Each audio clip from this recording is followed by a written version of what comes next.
kita jaga keamanan pasien, pasang side railnya. Side railnya sebelah itu dia naikin. Nah, oke, sekarang langsung ke tindakannya, yaitu di pemeriksaan dada. Ya, pemeriksaan dada, kita buka area dada. Interaksinya Indonesia Raya juga, ya. Permisi, mohon maaf, ya. Di sini kita lihat nih di pemeriksaan payudara, ya, sama dengan pemeriksaan fisik lainnya dari ujung rambut ke ujung kaki, pun dengan tekniknya mulai dari inspeksi, palpasi, ya, auskultasi, ya, kemudian perkusi, gitu. Cuman kalau di postpartum ini hanya sekitaran inspeksi dan palpasi saja. Ya. Nah, di bagian inspeksi, kalau untuk pengajian lebih lengkapnya tentu pakai perkusi, pakai auskultasi, ya, kalau mau ditambahkan dengan pengajian kardiovaskular, ya, pencernaan dan lain sebagainya. Tapi ini khusus nih pemeriksaan fisik postpartum aja dulu, ya. Nah, di bagian payudara kita inspeksi dulu, ya, ukuran dari payudara antara kanan dan kiri simetris nggak, ya. Kemudian tampak membesar nggak, gitu ya, atau mungkin kelihatannya lebih berisi, gitu ya. Atau kemudian ada area yang warnanya berbeda nggak, ya, bisa kemerahan hanya di satu sisi, atau ada luka, atau mungkin ternyata sudah ada kayak bisul, gitu ya. Tuh, itu dilihat. Kemudian setelah inspeksi kita palpasi, ya. Palpasi boleh dengan teknik begini, ya, atau juga diraba, benar-benar diraba, ya, seputar arah jam-jam, ya. Dirasakan pada saat palpasi apakah ada pembesaran, ya, atau massa seperti itu. Kemudian ada nggak nyeri tekan, ya. Kemudian bagaimana dengan suhu payudaranya, ya. Apakah teraba panas atau hanya hangat saja, gitu ya. Kalau hangat masih wajar, ya, karena ada peningkatan vaskularisasi ke area payudara. Ya, kemudian kalau tadi inspeksi juga nggak cuma payudaranya, tapi juga puting, ya. Putingnya menonjol apa enggak.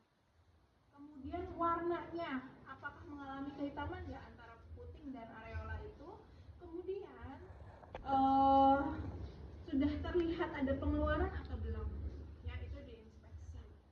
Sama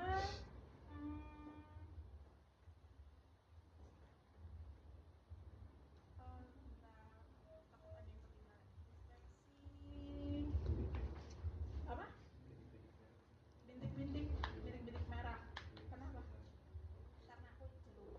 Oh, tanda-tanda kulit jeruk. Oke, bisa aja.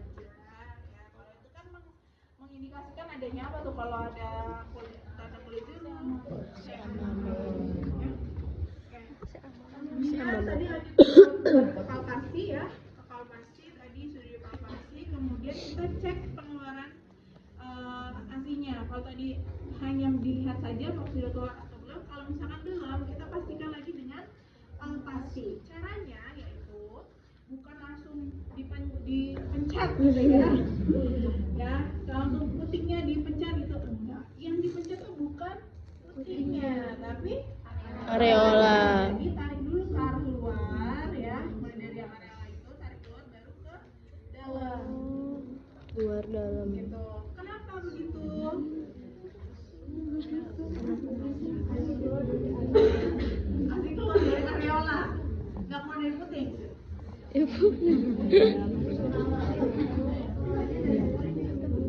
Keluar dari puting, tapi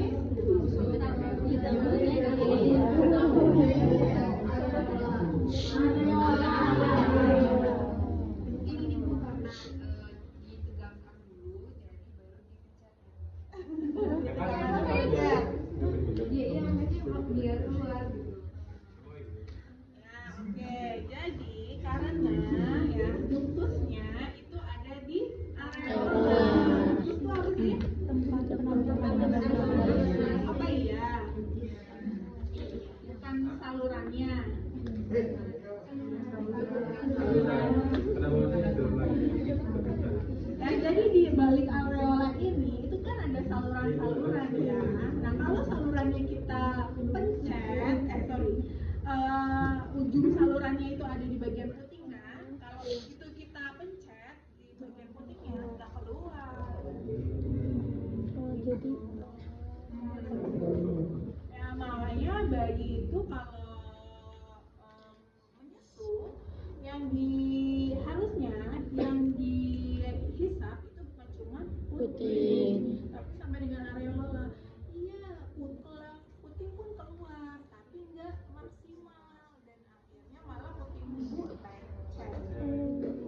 Jadi harus dimasukin semua.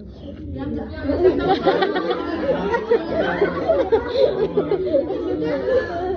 Sebagian ujungnya itu ya. Paling kalau dibantu pencet gitu bisa ya Bu ya? Dibantu pencet sama ibunya gitu loh. Ya, boleh. Tapi ya tadi caranya ditarik dulu keluar, baru ditarik ke dalam sambil masukkan ke mulut bayi. Itu boleh. Ya, jadi supaya ketika mulut bayi terbuka, nah yang masuk kan cuma putih-putih aja. Ya.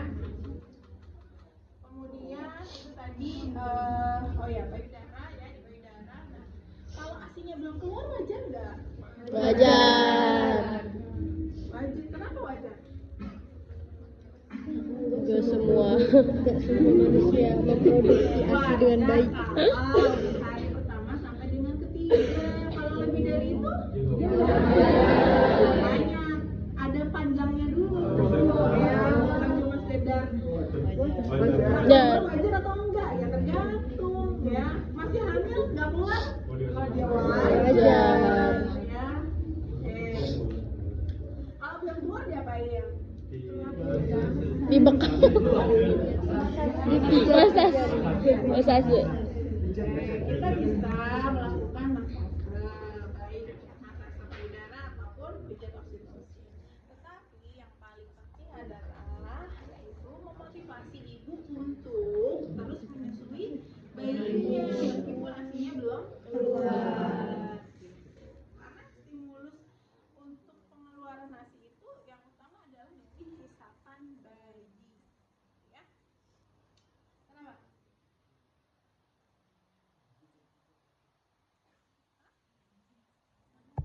Belum ya, belum dapat ya. Oh ya, biar doain sama oksitosin. Sama siapa? Iya sama siapa nanti? Nggak tahu. Tuh. Kalian tuh begitu ya. Ya oke lah. Oke, dari di payudara seperti itu ya. Jadi kita inspeksi mulai dari ukuran payudara, bentuknya, kemudian putingnya, areolanya, seperti itu kemudian pengeluaran ASI. Setelah dari payudara kita ke abdomen dulu nih, bagian payudara ibu ya. Nah di abdomen kita mau cek apa?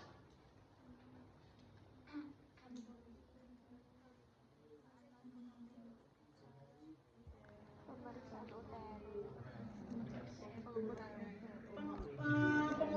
itu tujuannya untuk apa? Gimana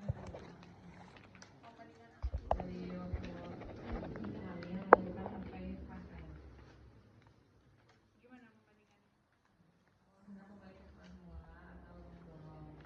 Oke, ya. Jadi untuk menilai ya. Jadi kondisi ibu postpartum itu baik jika memang ya mulai dari kontraksinya ya ada, kemudian ukuran uterusnya semakin mengecil gitu. Nah, gimana cara menilainya ya? Sebelum itu ya kita inspeksi dulu juga ya area sekitar perut seperti apa ya. Apakah ada luka ya, luka di sini harus kita identifikasi apakah hanya sekedar bekas luka atau lukanya masih tertutup perban. Jangan-jangan dia luka melahirkannya SC gitu ya. Kalau melahirkannya SC ya kita harus lebih hati-hati saat melakukan pemeriksaan abdomen ya, karena mungkin akan lebih menjadi tidak nyaman dibandingkan yang pervaginam ya.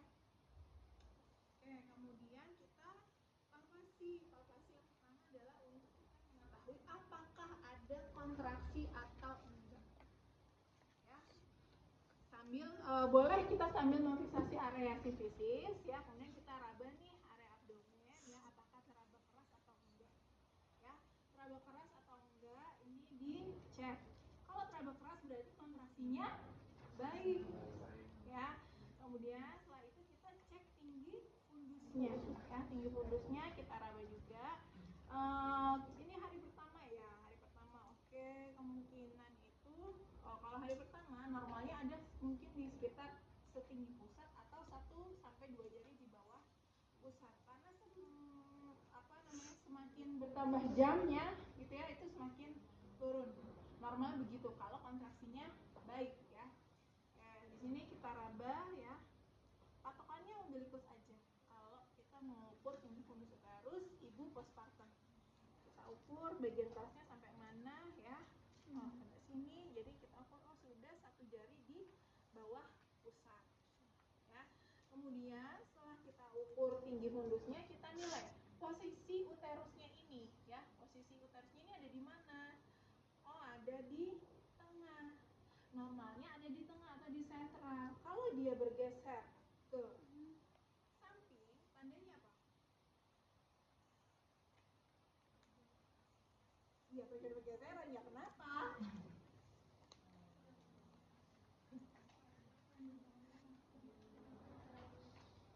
Kandung kemih kenapa?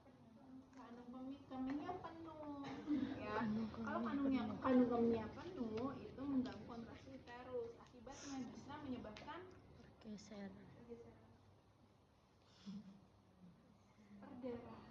perdarahan. Kalau kontraksi uterusnya tidak berkontraksi dengan baik ya. Kalau kontraksinya tadi tidak teraba keras ya atau lembek, berarti harus kita lakukan masase. Masasenya gimana? Diremes-remes? Enggak, cuma di aja ya. Sampai teraba keras kembali. Betul. Atau pada saat kita memasase sambil kita lihat pembalutnya ya. Apakah disertai dengan pengeluaran gumpalan darah ya, karena barangkali ya tadi karena kontraksinya nggak baik gitu ya, kan akhirnya pengeluaran sisa-sisa persalinan juga tidak lancar gitu. Jadi sambil keluarlah tuh gumpalan-gumpalan ya. Begitu. Itu kalau kita lakukan masase karena kontraksinya lembek. Oke, lanjut ya. Sudah tadi kontraksinya keras atau enggak ya, kemudian tinggi fundus uterusnya, posisinya ya. Setelah itu ya otomatis ya kandung kemih ya. Kalau patokannya sebenarnya adalah kalau rahimnya tidak bergeser ya kandung kemihnya kosong, tapi bisa kita pastikan juga ya. Kalau kandung kemihnya penuh juga biasa kalau kita raba ini terasa agak tegang kayak gitu ya. Kalau kandung kemihnya penuh ya kita minta ibu untuk berkemih. Oh sorry, tadi saya di awal lupa bilang ya, kaki ibu ya pada saat kita melakukan pemeriksaan abdomen ini boleh sedikit difleksikan ya, sedikit difleksikan aja, enggak fleksi tapi sedikit aja ya, semi fleksi boleh ya. Itu tujuannya apa? Ya perutnya relax ya, atau menghindari ketidaknyamanan ya. Kemudian abdomen, satu lagi yaitu mengukur DRA. Apa itu DRA? Diastasis rectus abdominis atau apa? Peregangan otot dinding abdomen. Peregangan otot Caranya dinding abdomen. ambil bantal ibu, jadi ibu berbaring tanpa bantal. Posisi kaki boleh tetap fleksi, boleh juga diluruskan ya. Kemudian tangan kita ini ada di prosesus sifoideus nih ya. Nah kemudian kita minta pasien untuk mengangkat kepalanya ya, kemudian mendekatkan dagu ke arah dada, pandangan mata melihat abdomen ya, tanpa bantuan kita. Yang apa yang ada emang yang ya, jadi tanpa bantuan kita. Jadi ini harus dilakukan dengan cepat karena nggak nyaman ya. Betul ya, betul. Oke. Ya ibu, angkat kepalanya bu. Nah kita raba, kita susuri dari proses sepedeus sampai dengan bawah bagian yang dia itu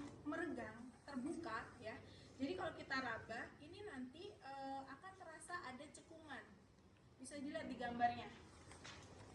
Jadi ini otot dinding rahim ya. Nah, ketika dia hamil kan karena perut semakin membesar, otot dindingnya semakin meregang. Nah, pada saat postpartum itu masih meninggalkan regangnya itu. Akan kembali ya seperti semula kalau ibunya rajin untuk melakukan exercise. Senam nifas, atau olahraga yang seperti yoga, atau mungkin rajin plank, sit up, ya. Pokoknya yang melatih otot perut.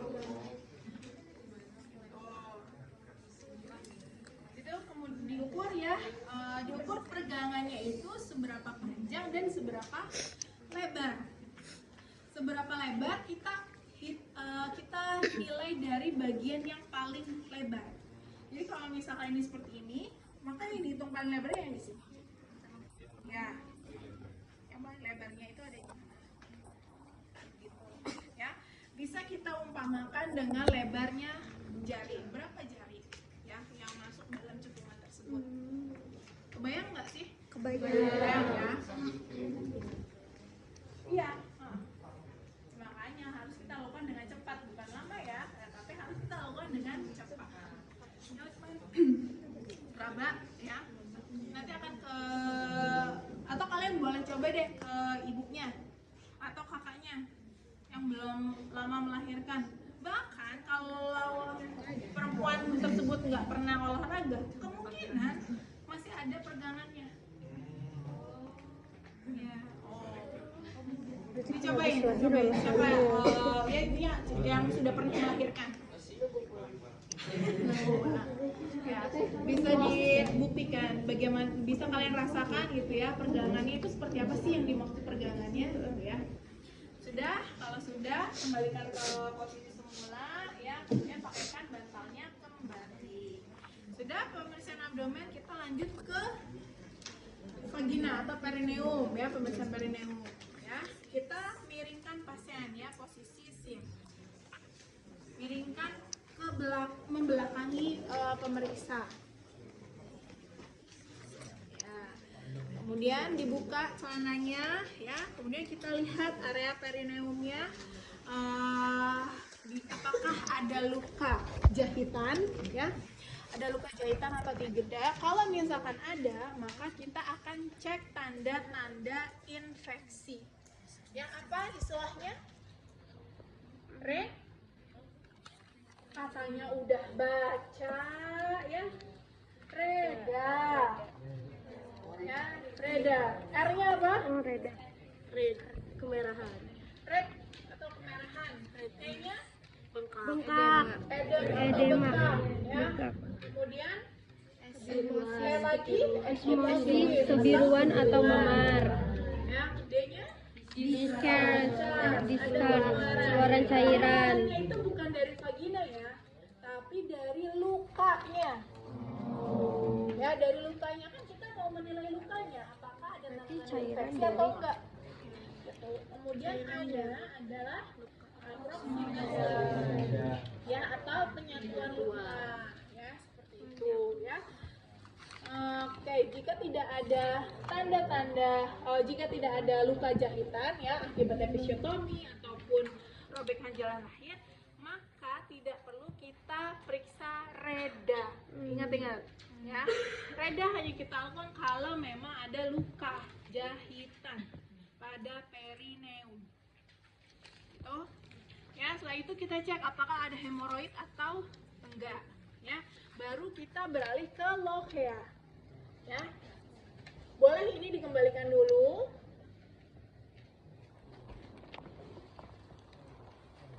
Ya. Kemudian posisikan dorsal recumbens atau litotomi. Kalau litotomi ya terlalu lebar. Ya. Dorsal recumbens aja ya, cukup. Kemudian kita lihat pembalutnya tadi ya. Kita cek. Mulai dari yang pertama warnanya. Warnanya apa? Ya, merah segar, merah kehitaman, merah kecoklatan, kekuningan, pink, dan lain sebagainya. Itu untuk menandakan jenis loheanya. Ya, apa aja jenis lohea? Rubra, serosa, alba. Ya, nanti dengan Bu April dapat materinya di perkuliahan ya. Oke, rubra, serosa, alba. Ya, kalau di awal biasanya masih rubra, ya. Gitu. Kita cek warnanya, kemudian jumlahnya. Ya. Atau sebelum ke jumlah, baunya deh. Baunya gimana? Berbau busuk, bau darah, amis seperti biasa, bau tanah, ya.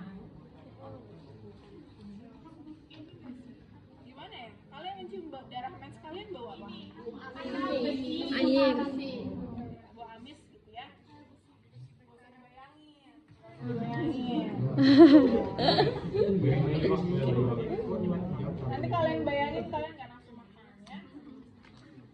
Oh, tetap nafsu ya, oke. Ya, jadi baunya seperti apa? Normalnya ya sama aja kayak darah mens, bau anyir, bau ya lebih ke bau tanah, agak ke bau tanah. Jadi nggak cuma bau besi. Kalau bau besi kayaknya hujan. Ya. Bau tanah bukan bau tanah maksudnya. Hah? Ya itu kayak gitu. Karena manusia Ya. di tanah. Oke, kemudian jumlahnya ya, warna, bau, jumlah ya. Jumlahnya gimana? Apakah pembalutnya terisi penuh ya, atau hanya sebagian, seperempat, sepertiga, atau hanya berisi ada bercak-bercak saja gitu ya. Itu bisa dideskripsikan. Kalau kita bilang oh sudah sekian mili, emang kalian mengukur diperes gitu apa gimana gitu kan? Enggak kan? Jadi cukup sampaikan sudah terisi seperberapa banyak dari pembalut. Ya, dan tanyakan juga kapan terakhir ganti pembalut. Yang untuk mengindikasikan apa?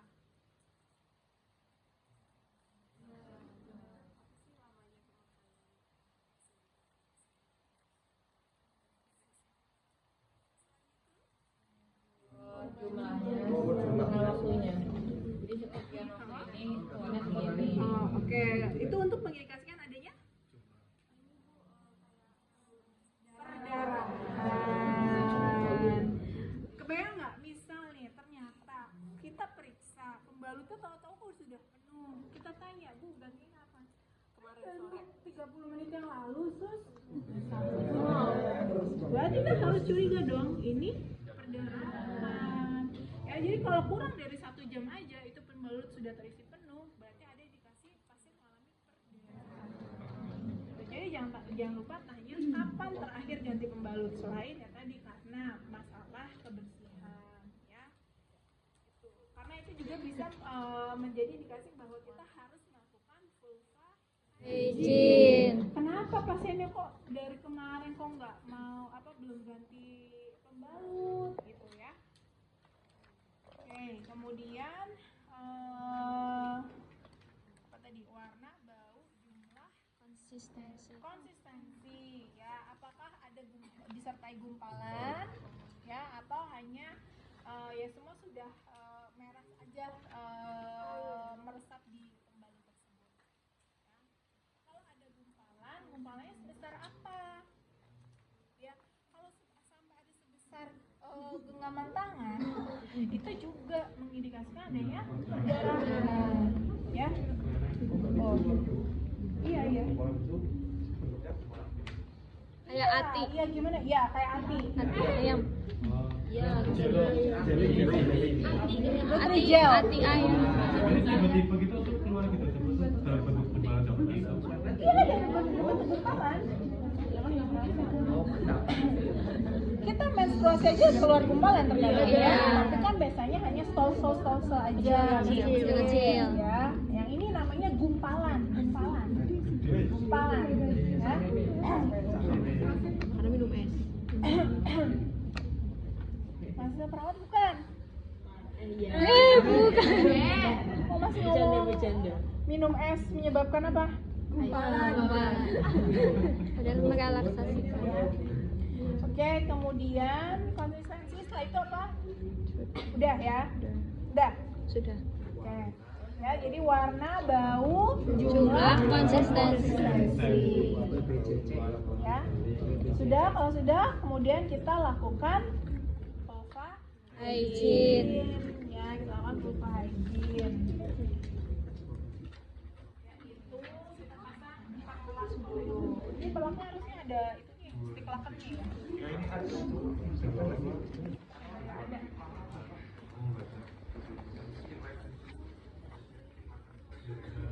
Nah, diangkat bu bokongnya, udah nggak usah. Nanti tangannya sakit. Itu nggak sih yang di tanksnya ada apa? Itu masih kayak tadi kayak lagi rame-rame. Udah pakai sarung tangan di awal ya? Ya. Nggak perlu.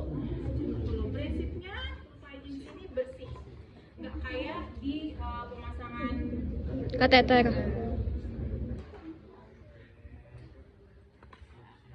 pantatnya bu. Nah, diangkat ya. Setelah itu kita bersihkan dulu area perineumnya ya. Dikucurin NaCl ini tadi. Ya. Atau kalau nggak NaCl ya larutan fisiologis lainnya atau misalnya aquabides ya, atau ininya air bersih ya, Disemprot air gitu, Bu? kucur. Dikucur.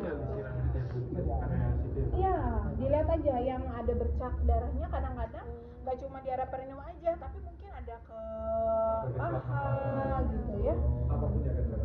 Yes, ya, jadi dikucurin udah gitu ya, sampai misal ada nozzle tadi nempel gitu, itu udah terlepas ya. Ya sampai bersih. Nah, kita tunggu langkah ya. Oke. Tekan bengkok. Ibu berarti pas perdarahan pasien tidak merasakan sakit. Kayak menstruasi ya, Bu? Ya, kamu mengeluarkan itu kan. Itu enggak rasa ya? Enggak. Nih ya, Spontan.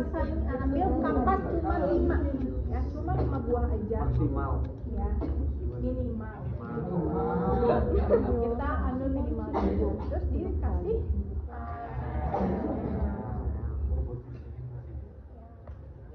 masuk, ambil 5 buahnya, kemudian salah satunya membuka perineum ya. Perineum ya, kita bersihkan dari arah atas ke bawah, tidak berulang, kanan kiri masing-masing satu kapas. Labia mayora kanan, mayora kiri, minora kanan, minora kiri, dan vestibulum. Kalau belum bersih, kita ambil lagi yang bagian tadi paha masih kotor, itu semua kita bersihkan. Ya beda, pakai kapas tuh gimana? Kalau gimana aja, kan ini udah dibasangin. Kenapa sih mesti dibasangin ya? Supaya nanti membersihkannya lebih mudah. Kalau misalkan dia kering, kita gosok-gosok juga ya.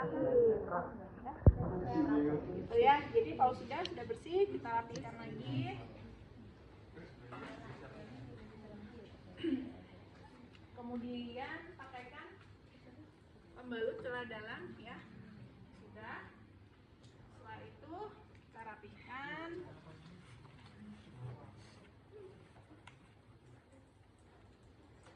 Ganti selimutnya ya. Tadi ini udah kotor, ya kita ganti dengan selimut yang Baru.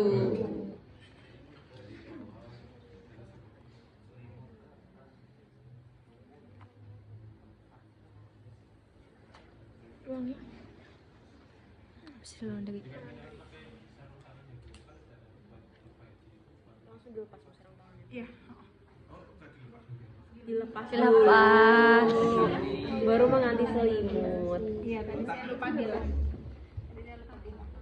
Ya, jadi setelah selesai tindakan tadi kita lepas sarung tangan ya. Baru ganti selimut. Sudah, setelah itu kita lanjut ke pemeriksaan ekstremitas ya.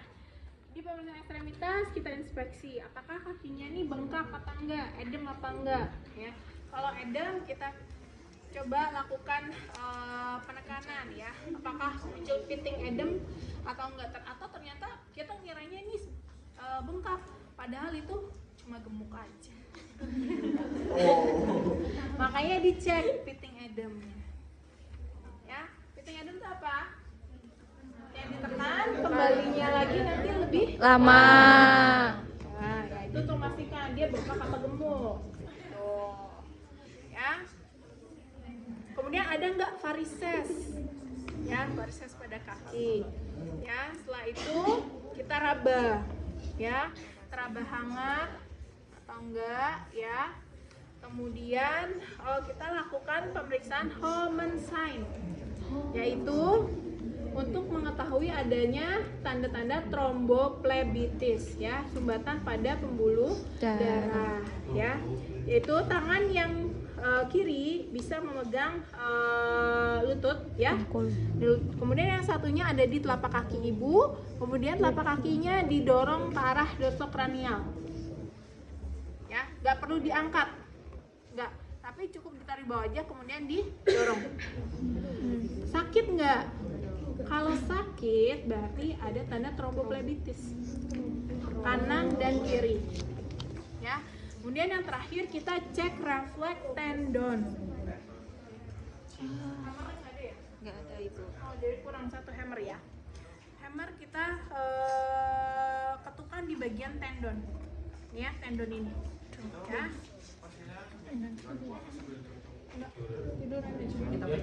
Ya, jadi kita angkat lutut bawah, kemudian patelanya kita inikan ke tendon ya. Kalau misalkan positif dia harusnya refleks bergerak. Sudah, kanan dan Normalnya refleks dan tidak merasa nyeri. ya. Sudah selesai. Gitu. Silakan, ada yang mau nyoba?